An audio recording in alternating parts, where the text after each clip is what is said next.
বিয়ের পরের জীবনটা মেয়েদের জন্য অদ্ভুত, সুন্দর হলেও অদ্ভুত। সকলে বলে স্বামী ভালো হলেই শ্বশুরবাড়িতে থাকা যায়, স্বামী ভালো না হলে থাকা ইম্পসিবল। আমার ক্ষেত্রেও ঠিক তেমন বলা চলে কি না জানি না, তবে আমার থাকা চলে। স্বামীসহ শ্বশুর শাশুড়ি সকলেই ভালো, সকলেই ভালোবাসে, আমিও ভালোবাসি, তাদের শ্রদ্ধা করি। কিন্তু কোথাও যেন এই ভালোবাসার মধ্যেও চাপা কষ্ট রয়ে যায় আমার অন্তর্কোণে। প্রতিদিন যখন সকাল সকাল ঘুম থেকে উঠে এঁটো বাসন ধুই, ঘর মুছি, তখন খুব করে মনে হয়, ইস, আমার মাকে এতগুলো বছর এসব করতে হয়েছে আমি থাকতেও। মা যখন সকালে ঘুম থেকে ডাকতো, আমি বালিশ কানে চেপে চুপ করে শুয়ে থাকতাম, উঠতাম না। এমনও দিন গেছে মা অসুস্থ, আমি তবুও গভীর ঘুমে।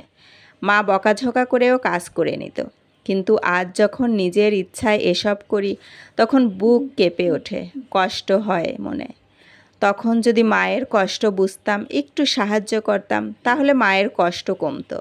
শ্বশুরমশাই যখন অফ টাইমে বলেন, বোমা চা দাও তো এক কাপ, তখন মনে পড়ে বাবা সকাল সন্ধ্যা ছাড়া চা করতে বললেই চিল্লিয়ে বাড়ি মাথায় করতাম প্রথমে, তারপর চা দিতাম।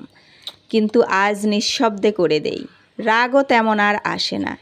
শ্বশুরমশাই কানে কম শোনেন, বয়স হয়েছে তাই হয়তো। একটা কথা বললে শুনতে পান না, বারে বারে জিজ্ঞাসা করেন। আমি প্রতিবার বিরক্তি চাপা দিয়ে মিষ্টি স্বরেই এক কথা 10 বার বলি। অথচ নিজ বাড়িতে বাবা দুবারের বেশি কিছু জিজ্ঞেস করলেই আমি বিরক্ত হতাম, রাগ দেখাতাম, কথাটা বলতামই না আর। কিন্তু আজ পারি না। যতই সকলে বলুক এবারই আমার, তবুও আমার নয়। আমি ভাবি এবারই আমার, আপন করে নিতে চাই, তবুও পারি না। কোথাও না কোথাও একটু হলেও ভয় কাজ করে মনে। এই বুঝি আমার কোনো ভুলে আমার বাবা মার সম্মান নষ্ট হয়ে যায়। এই বুঝি চিৎকার করলে সকলে আমার শিক্ষা নিয়ে কথা শোনায়। এই বুঝি অবাধ্য হলে খারাপ বধূ হয়ে যাই। কিন্তু আমার শ্বশুর শাশুড়ি তেমন মানুষ নন, তবুও একটা কিন্তু রয়ে যায় মনে। আজ যখন শাশুড়ি মার ভেজা কাপড় কাচতে নিলাম নিজের ইচ্ছায়, তখন চোখ ভিজে এলো অজান্তেই, আবেগী হয়ে উঠলাম খুব। 2 হাতে মুখ চেপে ওয়াশরুমে বসে কাঁদতে লাগলাম। জীবনে কখনো মায়ের শাড়ি আমি কেচে দেওয়ার কথা ভাবিনি। বলিনি, দাও মা, তোমার কাপড় কেচে দিচ্ছি, স্নানের জল তুলে দিচ্ছি, বলিনি, কখনো বলা হয়নি। অথচ সে আমার মা, আমার ছোট বড় সব আবদার রাখে। আমি তার জন্য কিছুই কেন করলাম না তাদের কাছে থেকেও? নিজের বাড়ি হয়েও এত স্বার্থপর কেন ছিলাম তখন? এখন মনে হয় ছুটে যাই ও বাড়ি, মায়ের সমস্ত কাজে সাহায্য করে তার কাজ হালকা করি। কিন্তু এখন পারবো না।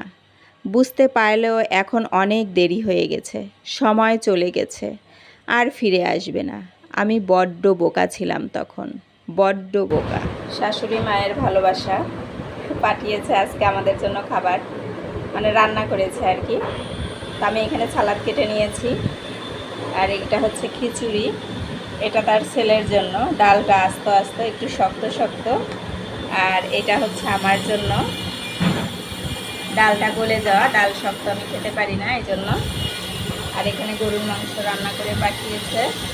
আর বাবুরা যেহেতু ঝাল খেতে পারবে না, গরুর মাংস যেহেতু ঝাল, এই জন্য ডিমের কোরমা করেছে।